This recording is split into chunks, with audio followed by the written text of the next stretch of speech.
Hello my dear students, welcome to class 10th mathematics.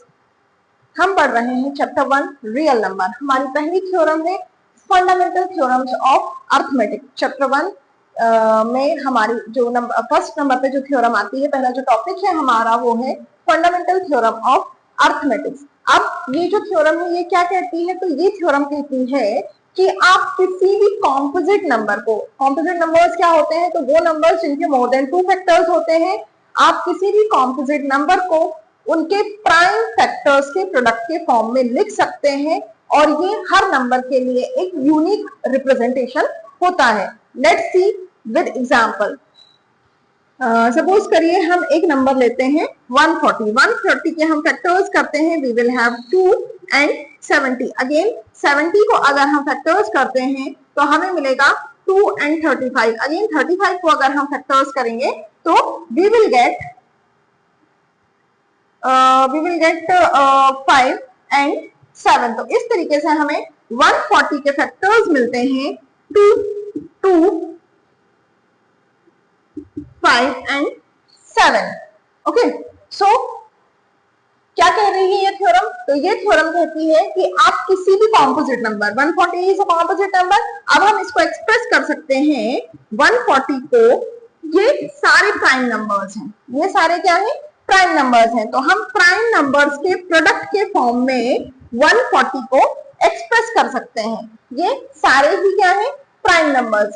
बस आपका जो ऑर्डर होना चाहिए वो अगर असेंडिंग ऑर्डर है तो ये एक यूनिक मेथड है किसी भी कॉम्पोजिट नंबर को रिप्रेजेंट करने का। लेट्स सी, अगर हम कोई एक दूसरा नंबर लेते हैं तो दूसरे नंबर के लिए ये जो प्राइम फैक्टर का प्रोडक्ट है या इसका ऑर्डर है ये चेंज हो जाएगा। ये किसी भी दो नंबर के लिए सेम नहीं रहता है। तो what fundamental theorem is? Fundamental theorem of arithmetic state that every composite number can be expressed in form product of its prime factors.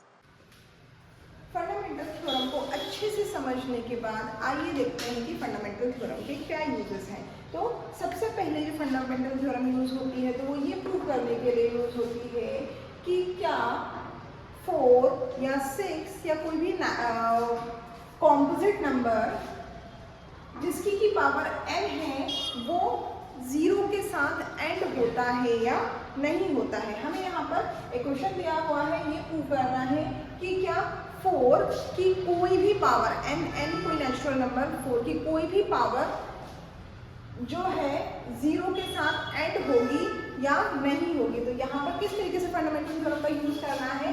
तो let's 4 raise to the n को हम लिख सकते हैं 2 raise to the power 2 is to the power n।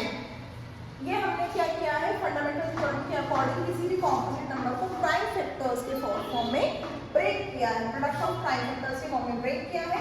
Then फिर उसकी जो power n है, n सपोज करिए 2 की पावर 2 होता है 4, 2 की power 3 that is 2 raise to the 3 power होता है 8, 2 रेज़ टू दी पावर होता है 16, 2 रेज़ टू दी पावर 5 होता है 32, 2 रेज़ टू दी पावर 6 होता है 64, 2 रेज़ टू दी पावर 8। और इसी तरीके से पैटर्न 4, 8, 6, 2, 4, 8, 6 के साथ रिपीट हो रहा है। तो हम क्या देख रहे हैं कि 2 की हम कोई भी पावर लगाएं वो कभी भी 0 के साथ एंड नहीं हो रही है। सो वी कैन से कोई भी पावर 4 की हम अगर कोई भी पावर लेंगे तो will not and with digit 0। तो ये यहाँ पर इस तरीके से फंडामेंटल थ्योरम को यूज करते हुए हमें इस तरह के क्वेश्चंस को सॉल्व करना है। और second application of fundamental theorem है finding LCM and HCF. Fundamental theorem का यूज करके आप एलसीएम और एचसीएफ भी फाइंड आउट कर सकते हो। जैसे कि मैंने आपको बताया कि फंडामेंटल थ्योरम क्या कहती है, आप किसी भी कॉम्पोजिट नंबर को उसके प्राइम फैक्टर्स के फॉर्म में ब्रेक कर सकते हैं।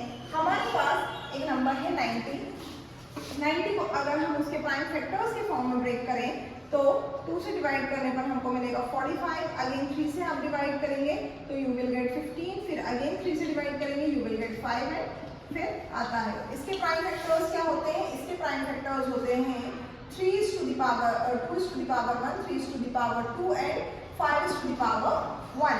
अगेन आप 144 को फैक्टर्स करते हैं 2 से डिवाइड करने पर आपको मिलता है 72, 2 से फिर अगेन आप 2 से जब इसको सॉल्व करेंगे तो आपको मिलेगा 36, फिर 2 से करेंगे आपको मिलेगा 18, अगेन आप 2 से करेंगे तो आपको मिलेगा 9, 3, फिर 3।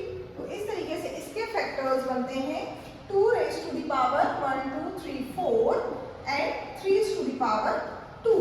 अब HCF कैसे फाइंड आउट करते हैं?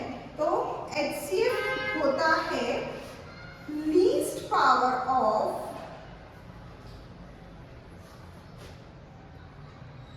All common factor.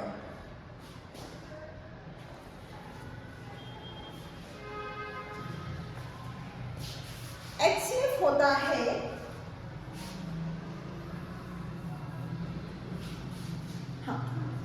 हमने फैक्टर्स लिखे 90 के 2 is to the power 1, 3 is to the power 2 and 5 is to the power 1। 144 के जो फैक्टर्स हैं 2, 2, 2, 2 यानी कि 4 times 2, 2 is to the power 4 and 2 times 3, 3 is to the power 2। अब HCF कैसे फाइंड आउट करते हैं? HCF होता है least power of all common factor. अब यहाँ पर जो भी कॉमन फैक्टर है, कॉमन फैक्टर एक क्या है? 2 है और एक है 3। तो 2 की लीस्ट पावर है 1 एंड 3 की लीस्ट पावर है 2। तो what will be the HCF? HCF हो जाएगा हमारा 2 into 3 that is 18। Now LCM क्या होता है? तो LCM होता है highest power of all factors. Highest power of all factor. अब देखिए 2 की हाईएस्ट पावर क्या है? 4, 3 की हाईएस्ट पावर है 2 एंड 5 की हाईएस्ट पावर है 1। तो 2 की पावर 4 दैट इज 16, 9 एंड 5। तो दैट इज LCM आता है आपका 720। तो आज के लिए बस इतना ही। नेक्स्ट वीडियो में हम पढ़ेंगे अगली थ्योरम और उसके applications. Till then keep studying, keep watching.